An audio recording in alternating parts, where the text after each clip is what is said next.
আসন্ন নির্বাচনকে সামনে রেখে ভোট প্রস্তুতি খতিয়ে দেখতে মালদহে পৌঁছলেন রাজ্যের মুখ্য নির্বাচন আধিকারিক মনোজ আগরওয়াল। জেলা প্রশাসনিক ভবনে তিনি জেলা প্রশাসন, পুলিশ এবং বিভিন্ন রাজনৈতিক দলের প্রতিনিধিদের সঙ্গে বৈঠক করেন। উপস্থিত ছিলেন পুলিশ পর্যবেক্ষক হিমাংশু কুমার লাল, জেলা শাসক ও পুলিশ সুপার। বৈঠক শেষে মুখ্য নির্বাচন আধিকারিক জানান, প্রতিটি পোলিং বুথের 100 মিটারের মধ্যে শুধুমাত্র কেন্দ্রীয় বাহিনী থাকবে এবং বৈধ পরিচয়পত্র বা আর.ও সার্টিফিকেট ছাড়া কেউ বুথে প্রবেশ করতে পারবে না। বিভিন্ন সংবেদনশীল এলাকায় সিএপিএফ মোতায়েন থাকবে, সঙ্গে থাকবে ম্যাজিস্ট্রেট। কোথাও অশান্তি হলে দ্রুত ব্যবস্থা নেওয়া হবে এবং প্রয়োজনে পুনর্নির্বাচনের সুপারিশ করা হবে। তিনি আরও জানান, পোস্টাল ব্যালট প্রক্রিয়া শুরু হয়েছে এবং সরকারি কর্মচারীদের ভোটদান নিশ্চিত করা হবে। প্রতিটি বিধানসভায় নজরদারির জন্য বিশেষ টিম থাকবে এবং সিসিটিভির মাধ্যমে আর.ও এবং সিও অফিসে কড়া নজরদারি চালানো হবে। সিভিক ভলেন্টিয়ারদের নির্বাচনী কাজে নিয়োজিত করা হবে না। আপনার জেলা DM, SP, IG, DIG, ADG সবাই সঙ্গে মিটিং হচ্ছে। ওখানে ফিগার শেয়ার হবে কি কত ফিগার ছিল, কত অ্যারেস্ট হয়েছে, কত আর অ্যারেস্ট করতে হবে। কেন্দ্রীয় বাহিনীর ব্যবহার নিয়ে অনেক সময় প্রশ্ন ওঠে। কেন্দ্রীয় বাহিনী এরা কি সরাসরি কাজ করতে পারবেন? কোথাও গোলমাল শুনলে কি যেতে পারবেন? কেন্দ্রীয় বাহিনী যে পোলিং বুথ আছে 100 মিটার ভিতর শুধু কেন্দ্রীয় বাহিনীর রোল থাকবে।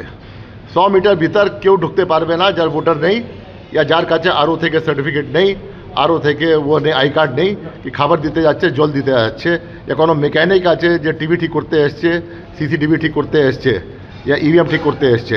100 মিটার ভিতর একটা লাইন থাকবে যেখানে পেট থেকে হবে, চক থেকে হবে, কোনো লোক ভিতরে ঢুকতে পারবে না সিএপিএফ পারমিশন ছাড়া। অন্য জায়গা কিউআরটিতে সিএপিএফ থাকবে, সঙ্গে ম্যাজিস্ট্রেট থাকবে। যেখানে যেখানে গন্ডগোল হবে, যেখানে কন্ট্রোল রুম থেকে খবর যাবে, ওরা যাবে। এ বিষয়ে বিজেপি নেতা অম্লান ভাদুরী জানান, ইলেকশনে তিনি নিয়মগুলো বললেন, ইলেকশন টাইট হবে এবং তার যে ব্যবস্থাপনা হবে তার বিষয়ে আমাদেরকে গাইড করলেন। কি কি হবে ব্যবস্থাপনা, সমস্ত জায়গায় কোথায় সেন্ট্রাল ফোর্স থাকবে, কিভাবে কাজ করবে, কার কী রোল হবে, বিএলওর কী রোল হবে, পোলিং এজেন্টদের কী রোল হবে, সেই বিষয়ে তিনি আমাদের একটা ডিটেলস করলেন। কোনো রকম আশঙ্কা বা কিছু প্রকাশ করেছেন আপনারা, কিছু জানিয়েছেন? আমরা আশঙ্কা অনেকেই করেছে প্রকাশ, বললে এবার টাইট ইলেকশন হবে, কোনো সমস্যা নেই, কোথাও কোনো সমস্যা হবে না। অভিযোগ আছে? আপনাদের কোনো অভিযোগ আছে? না, আমাদের এখনও তো অভিযোগ নাই, তবে আমাদের যে পোস্টাল ব্যালট হচ্ছে সেখানে একটা মনে হচ্ছে বিষয়টা ডিলে করা হচ্ছে, বা যারা পোস্টাল ব্যালট ভোট দিতে আসছে তাদেরকে একটু হয়রানি করা হচ্ছে। কতটা আশ্বস্ত হয়েছেন এই মিটিংয়ের পর? মিটিংয়ে তো বললেন উনি, প্রতিবারই বলেন, এখন দেখি মিটিংয়ের পরে কাজটা কী হচ্ছে সেটার সঙ্গে কতটা মিলছে সেটা দেখার ব্যাপার আছে। এ বিষয়ে তৃণমূল নেতা আব্দুর রহমান জানান, দেখুন, আজকে সিওর সঙ্গে যে মিটিংটা ছিল, উনি যেভাবে বলছেন ওইভাবে কাজ হলেই ভালো, কিন্তু কাজ কতটা হবে আমরা সন্দিহান আর কি। কেন?